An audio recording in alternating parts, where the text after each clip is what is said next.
So this is kind of my favorite facilitation activity to do, because I think the reason a lot of us don't lead, or don't lead as often as we could, or don't lead in some situations, is because we're scared of what might happen if something goes wrong. How many people have that sort of fear that sometimes holds you back from leading? Mm-hmm. I love that a couple people don't. So in this sort of scenario, what we're going to do is we're going to play out a couple of the situations we're most scared of happening in leadership. And we're actually going to see what we do when those situations come up. Doesn't matter if you facilitate them well. It's actually partly destigmatizing the fear of them coming up at all by seeing them occur and then walking through them. So the way this is going to look is I'm going to give us a couple minutes first. You're going to brainstorm in pairs about what these situations are for you. And then I'm going to get some folks to come up and write down what some of those situations are. And then we're going to vote on which one we should start with. And hopefully we'll get through a few of them. The person who brought the scenario most likely will be the one that tries to facilitate it first. And we'll call on different actors to play it out for them. And then we can also pop other people into the facilitator seat to see what they would do in that situation, so we can get different models of what it might look like. Any questions?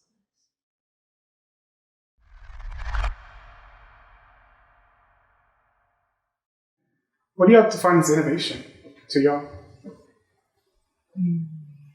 Creativity, doing new things. Doing new things, yeah. Does leadership provide you any space to be creative? No. What do they do? Kind of dictate. Yeah. How does that feel to y'all? Well, you know what? Just before we answer that question, confirmation, everybody, I just want to remind you all not to say anything that could make anybody feel uncomfortable during our conversation today. Your job could be on the line. Thank you. All right, please go ahead. No, I think that's very important. You know, I think the context of us being able to really speak truth is maybe at the center of whether we're going to be innovative or not. But this is one of the top Fortune 500 companies. You've all been selected to work at this company. How many of y'all were excited coming to work here? When the way they recruited you all, they gave you the bonus package, you know. But y'all been here for a while, right? How do y'all feel? Do y'all feel excited, enthused, inspired to be here? That's not what work is really about, Ruben. I'm confused because I thought we were going to get tips on how to be innovative, because we are working at Apple after all. So I don't understand what all of this feeling stuff is about. You know, I want to tell you a story. I'm so glad you led right into my point. So a lot of the times we see innovation as this like distant tangential act of like the bottom line of what happens, but innovation only really happens, and I'll push you to this, when we can be open and free to share ideas. When we open and share ideas, we get to really see each other, and we get to build from each other. It's like we're back in the sandbox. Would you agree with me? Raise your hand if you like playing in the sandbox when you're a little kid. No, you can engineer innovation. Yeah. There are algorithms that are built in to actually make that an efficient process. So I don't understand how feelings of vulnerability can play into that. So perfect. Yeah, we hear all this fluffy stuff all the time. There's actually no real data on it. There's some like hand waving and some like numbers that people are presenting based upon data that's totally invalid. I'm glad. Well, I just came over from Google and Facebook, and if you could see how they're actually building a culture. Right, exactly. That's anecdotal. That has nothing to do with data. I know. And so I would say that I would push you to look at the data as stories.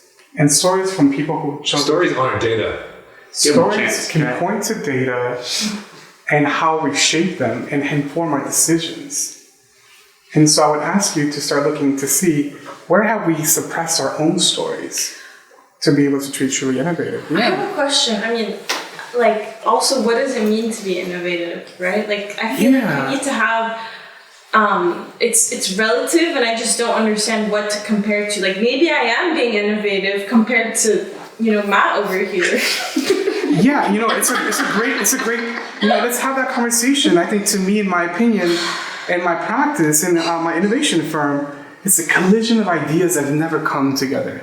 It's distinct from invention. Again, all of this sounds very fluffy and feel good, but it's not concrete enough for me. So I really don't want to waste my time there. What does concrete feel to you? Data points, algorithms, like ways to engineer innovation. That's why we're here today. Yeah, I thought you were going to teach us something. Yeah. It sounds like you're just asking us a bunch of questions. Well, I'm opening up a space so that we can see why this is not moving forward.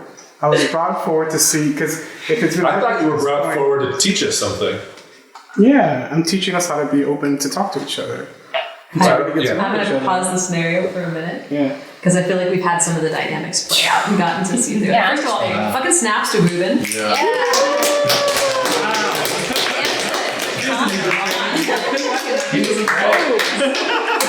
Alright, Ruben, any aftercare you need? Nah. Okay. Like, bring it on. Let's go. Like, come at me, bro. Alright, so what did you see Ruben do that worked for you? Let's get some shares of that first. He would take the criticism and then like jujitsu energy and move and say, "Oh, I'm glad you brought that up," and then he would go into a point around it.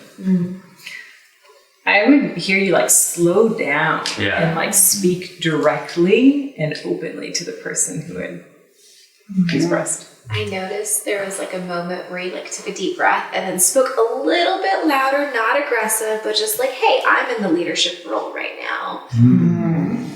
You also used a lot of social proof. You were like, well, I just came from Google or Facebook and my consulting firm. You were using like the language of referral. Yeah, social proof.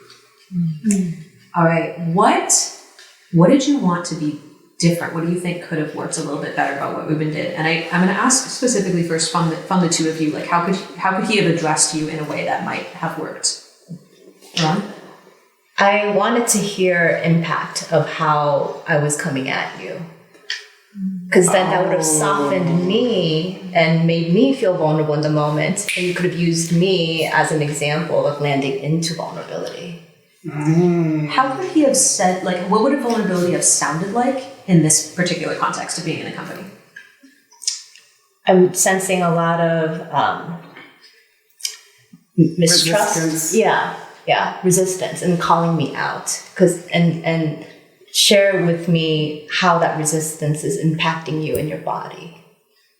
Because I can't deny your nervous system's experience. Did y'all feel my nervous system? You felt slightly nervous to me, but I was curious, like what was your range? Yeah. From a scale of 1 to 10, like 10 having an emotional breakdown. So like 1, like 0, like chill.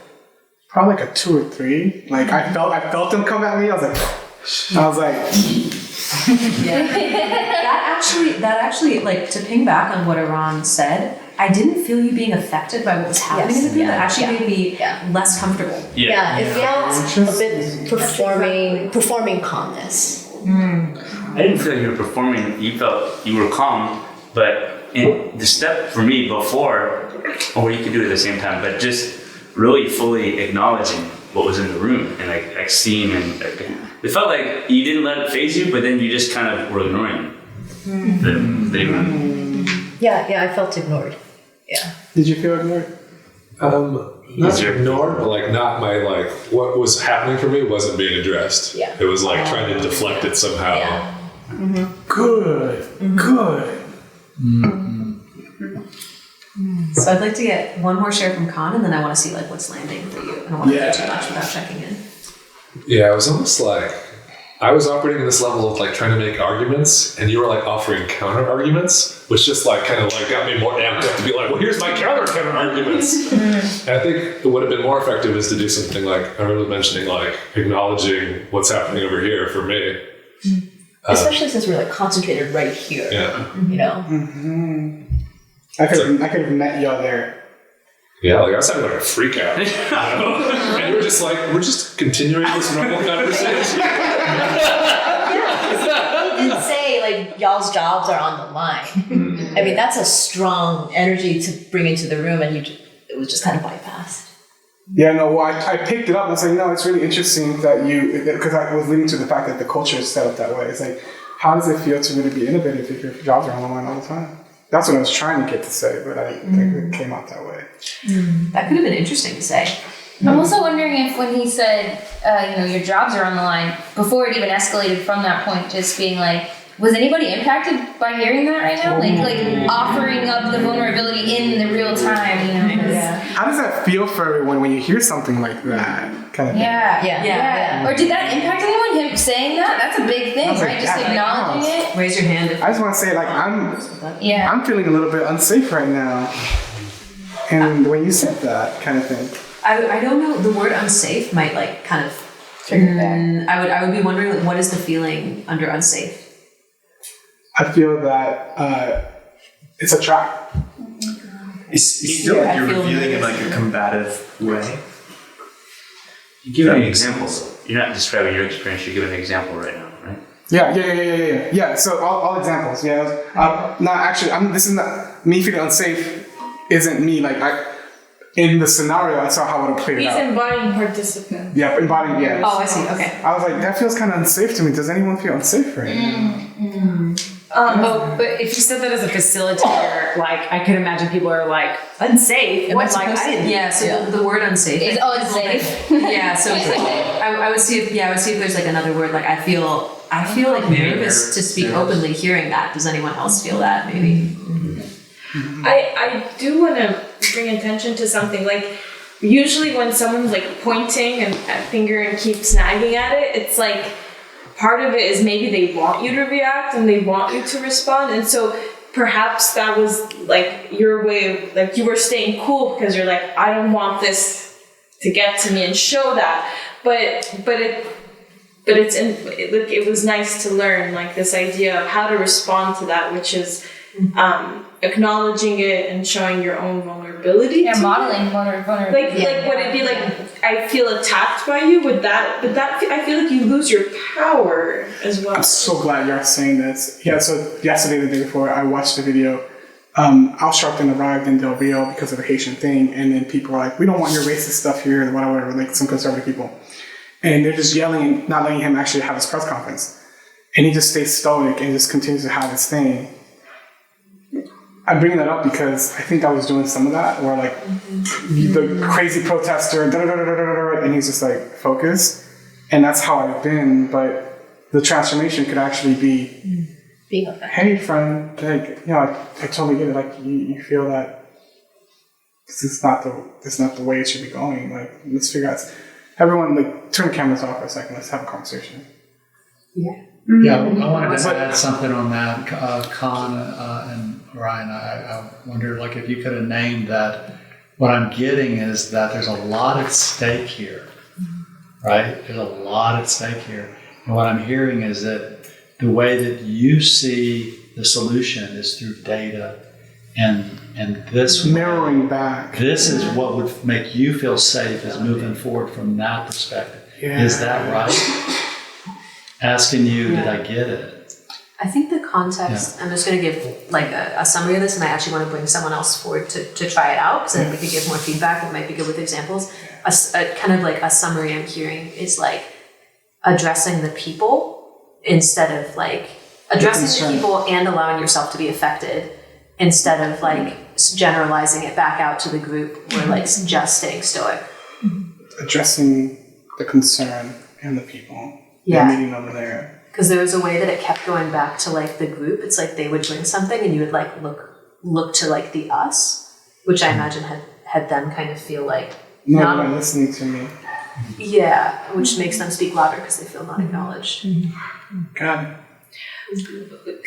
Could we speak to the loss of power though? Like he was invited by the company to come do something, right? And like they're not giving him reverence, like any respect, or like okay, we're gonna listen and like hear you out. So he has to like win it back in some way. I'm also thinking about like just room dynamics, like you being in the front and them being in the group and stuff. I'm wondering how it would be if you had an activity to be like, would y'all actually mind like stepping up here with me and like doing, like, I want to show y'all what real time vulnerability. Would you mind standing up here with me and doing this like quick activity? You know, maybe they could like feel it in their body, and it actually like you're taking that power back by like kind of rearranging in the simulation con around.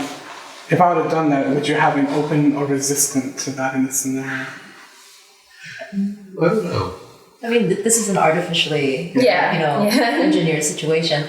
I think I would have leaned into being resistant to see if I was provoking you and to get some reaction. I have seen though, like when I've done that in real situations, the people do tend to come up. There's something about being asked by the person in power that it's more usually a yes than a no. They want to be seen. Yeah, And they said they didn't feel heard, right? And I was just thinking, like, giving them the floor, like, instead of them taking the floor, like, hey, here, you had 2 minutes, you want to talk for 2 minutes? So I'm actually I'd love to hear one more impact from you, and then I'm gonna shift to someone else. I know we've got like a lot of energy and excitement in the room, which feels great. Because I'm behind the camera, so I get stuck, can I ask a question before you share your last impact? It is a question. So, something that I was seeing, which I think I mentioned multiple times inside of the group, is kind of like almost, you were saying, like the Al Sharpton, like kind of staying on point while you have the protesters out here and making the point again and again with the hope that they're going to follow the bandwagon. What was the point of this exercise in fostering, but it sounded like it was fostering site safety so that risk-taking could occur and innovation could move forward, which is real. There is a lot of data and study on this. So you could approach it from that direction. But if the intention of that is modeling it, how are you modeling it in those interactions? Yeah, I wasn't allowing myself. I believe I was being vulnerable to a degree, but not to the degree that was needed at the time. So like the non-vulnerability would have been me attacking you. I was like, hey buddy, you don't like being here? You can step outside. This is my time right now. And just stand in it. Yeah. You're good at that. That's an energy match. Wow, yeah. With different words, I think that energy is spot on. And then you would have had a chance to be like, oh, you want to come at me? Let's go.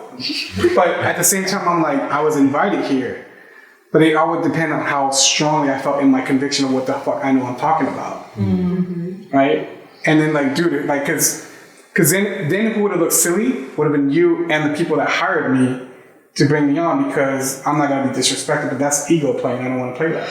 You might not get brought back. I might get brought back. Unless I have enough of a big like platform where if I don't get y'all business back, I got like 10 other clients like waiting for me. So that was a play I had to play, and I didn't know what status I was at.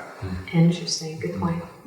All right. But the impact that you asked me for, like, because I answered it, like the impact I'm left with is, one, I feel the love. Thank you for just holding space to like let me play that out. Because like I don't know, in any other situation I could like really play that out. So I want to thank you for the love. And two, just pointing to the fact that